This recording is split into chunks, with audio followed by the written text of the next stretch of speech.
Two American AWACS planes cruised 200 miles off the Chinese coast, blasting a significant portion of the hostile coastline with radar and feeding that information to American combat assets in the air all across the South China Sea. For the Chinese, they're a critical target that must be eliminated ASAP. For the Americans, who have no ground-based installations to fall back on, they're vital resources to be protected at all costs. Whether the two big birds live or die in the coming moments might just determine who reigns supreme in the skies over China's coastline. A flight of Chinese J-15s screamed toward the American planes armed with long-range missiles. They only need to get within 150 or so miles to down their targets. The Chinese fighters have taken off from military airfields on Hainan Island, hastily repaired after the initial American strike against military bases all across South China's coast by U.S. Navy submarines, utilizing Tomahawk cruise missiles. While not fully operational, the airfields are able to launch several sorties a day, enough to threaten the all-important American AWACS planes.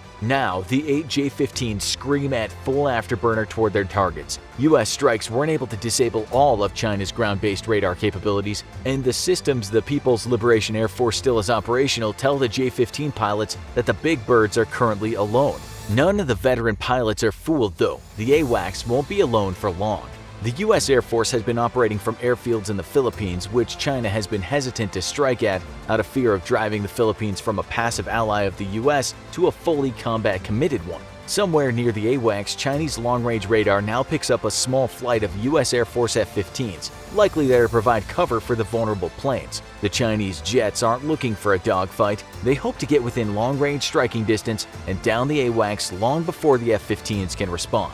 To accomplish this, the planes first fly east away from their targets, then loop around to the south before turning north on the AWACS 6 o'clocks, an unexpected attack vector. The F-15s, which have been expecting an attack from the east, are completely out of position to defend the AWACS, despite being vectored in on the approaching J-15s. The big, slow, and extremely vulnerable American airborne warning and control planes are easy pickings as the Chinese jets cruise toward the firing range. Suddenly, 4 of the J-15s receive missile lock warnings. The pilots scan the horizon wildly as their onboard alerting systems work out range and heading. There, 3 o'clock, 30 miles out and closing extremely rapidly, American AIM-120 AMRAAMs. The J-15s dump flares and chaff, breaking off their attack to outmaneuver the incoming missiles. This, however, means turning away from the incoming missiles and from their current direction of travel, which bleeds large amounts of airspeed, which must very quickly be made up. The other Chinese pilots panic briefly. They know of only one plane that could have remained undetected on radar long enough to ambush them: the American F-22. 100 miles away, 4 American F-22 Raptors supercruise at over twice the speed of sound. Had the J-15s been pointed in their direction, their front-facing radar may have briefly detected the presence of the F-22s by the opening of their weapon bays. Even so, the brief contact may not have even been enough to alert the Chinese pilots they were being targeted and under fire. Given the AIM-120's kill rate of around 30% against actively defending aircraft, each F-22 has launched 3 missiles at each bird, with a second volley targeting the remaining 4 J-15s just seconds later. The Chinese formation is in chaos as the second group of J-15s realize they've been targeted as well. The planes dive to put on airspeed as they dump flares and chaff. Most of the American missiles explode harmlessly into the decoys, but many don't, and 6 J-15 pilots are forced to eject. The other 2 break off the attack and decide to cut their losses. The American F-22s have accomplished their mission, but suddenly their powerful long-range radar detect the unmistakable ping of a stealth aircraft opening its weapons bay doors to fire. The F-22's computers immediately recognize the few seconds of the return signal as a Chinese J-20 stealth fighter, and the Raptors, with their 6 medium-range missile capacity per plane, are completely spent on AIM-120s. China has its own answer to the F-22, largely due to its espionage of American military secrets. Head-on, as they're currently approaching the F-22s, the J-20 stealth is less effective than the Americans, but more than good enough to make long-range targeting impossible, if not incredibly difficult. Picking up on the F-22's own firing and thus breach of their stealth capabilities, the J-20s have fired their own long-range missiles in the direction of the last radar contact with the American planes. The missiles cannot hope to lock on to the F-22s at such long range, but once they come within 30 to 20 miles, their onboard radar could pose serious risks to American F-22s.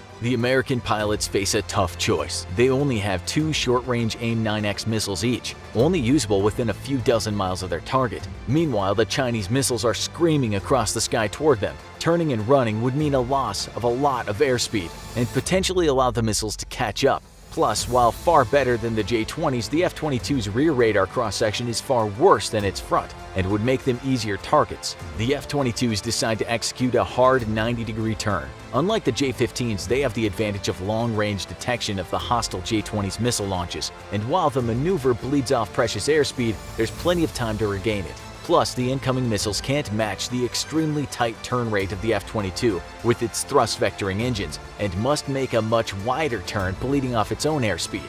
The turn is successful and the Chinese missiles tumble harmlessly out of the sky, their airspeed completely exhausted. However, the turn has also presented the F-22's 3 and 9 o'clock to the incoming J-20s, and these are the least stealthy angles of the large American fighter. With plenty of radar reflective surfaces exposed to the long-range radar of the J-20s, there's little the radar-absorbent features of the aircraft's skin can do to prevent a good lock by the Chinese. As the J-20s move in for the kill on the helpless F-22s, the Chinese pilots stare incredulously at a loud, squawking missile lock warning. More American AIM-120s are coming, tearing through the air at 2,500 miles an hour.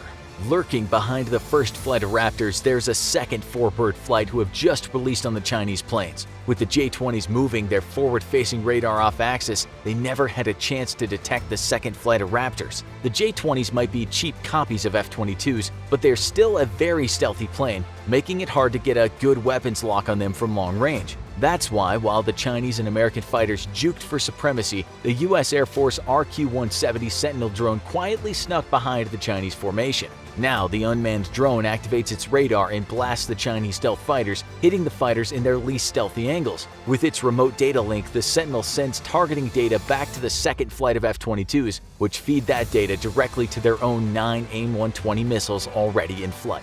The American kill network is brutally effective, and China's limited fleet of J-20s is reduced by another 4. 3 J-20s remain, however, and the Raptors boost toward the Chinese flight. Neither side has any long-range weapons remaining, but each plane still carries 2 short-range missiles. At these ranges, the stealth characteristics of both planes are largely ineffective, but the F-22's far greater maneuverability and its superior engines proves dominant, especially with its ability to vector its thrust. The J-20's canards allow it great agility as well, but its inferior engines proves to be its downfall. 2 short-range missiles don't guarantee a kill, even in a dogfight, however, which is why the American Raptors have an onboard cannon. The J-20 does not, and within a few minutes, 1 American Raptor has been down, with the total loss of all Chinese J-20s. The clash, just a few dozen miles from the Paracel Islands, has pulled much of the Chinese Air Force's remaining air power into the area. So far, the war has been extremely expensive for both sides in terms of aircraft lost, with hundreds downed on both the Chinese and American side. With the superior technology and capabilities, though, the American planes are enjoying a far greater kill ratio, but it's not an easy victory. Super cruising at 65,000 feet above sea level, a third flight of F-22s now closes in on Hainan Island and its remaining military infrastructure. Head on to incoming radar waves from the surviving Chinese radar installations, the F-22s present their stealthiest side. It won't be detectable until within 100 miles or so. Even then, the radar resolution will be so low that the weapons lock won't be achievable until the planes are close to within 30 miles. The F-22s don't need to get that close. Armed with 2,000-pound glide bombs each, the F-22s open their weapons bay door at just under 200 miles and release their payloads. Chinese radar immediately picks up the distinct ping of stealth aircraft firing, followed briefly by a large flash as the planes bank and turn away from their targets. But due to their stealthy rear radar cross-sections, the island's air defenses are completely confounded and can't respond. 8,000-pound bombs deploy small fins and begin their satellite-guided flight to their targets. The 4 remaining air defense radars on the island will receive 2 bombs each, and in just a few minutes, the giant radars are smoldering wrecks. With the loss of this last outer ring of defenses, China has effectively lost the ability to monitor and respond to threats along a large section of the South China Sea, leaving the US and its allies with complete air superiority. For now, the Chinese Air Force will be forced to fight a defensive war close to its own shores, where air defenses remain dense enough to ward off even the stealthy F-22s. At the absolute limits of their combat ranges from airfields in the Philippines, the F-22s rendezvous with one of dozens of American airborne tankers before returning to base. With a superior fighter, a larger AWACS and airborne refueling fleet, and the world's most robust battle management and data link capabilities, the US military has won the day, despite the high costs of a war between these two military giants. For now, though, the F-22 continues to reign supreme, unmatched by any other weapon in the sky. Want to find out how the mighty Raptor compares to the Russian Su-35? Check out this video: US F-22 Raptor versus Russian Su-35 fighter jet. Who would win? Or click this other one instead.